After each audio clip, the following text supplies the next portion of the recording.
সঠিক বুঝলাম না হঠাৎ করে কী হলো।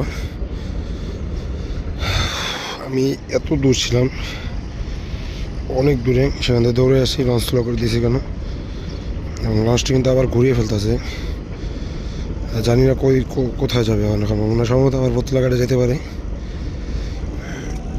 কী জানি হলো, মাছটা এবার দেখলাম অনেক সব লোকজন গেছে এবং লঞ্চ একবার স্লো করে দিয়েছিল।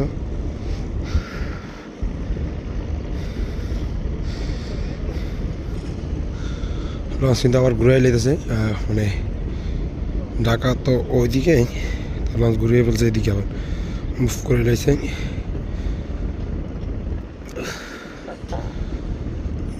বারবার কেন রয়্যাল ক্রুজ দুই লঞ্চটার সাথেই হয় সবসময়। কিছুদিন আগে দুইটা ঘটনা ঘটলো রিসা নিয়েই। আমার কাছে ফ্রি সার্ভিস, যেহেতু এইখান নিয়ে আবার কী সমস্যা আমি বুঝলাম না সঠিক। ফ্রি বেসে যাত্রীরা নাকি লঞ্চ কিনে নিছে নাকি, হ্যাঁ সেটাও আমি জানি না। আর যতটুকু থেকে বুঝলাম সম্ভবত মাস্টার গায়ে হাত দিল কিনা সেটা বুঝতেছি না। হ্যাঁ, আবার ফতুল্লা দিকে যাবে যতটুকু বুঝলাম। ওইতে এখন বেজে গেছে 7:27। হ্যাঁ হ্যাঁ, ফতুল্লার দিকে যাবে আবার লঞ্চ। সম্ভবত অনেক যাত্রী মনে হয় ফতুল্লা নামতে পারে নাই, এই একটা সমস্যা হতে পারে সম্ভবত। তাছাড়া আমি কোনো সমস্যা দেখতেছি না।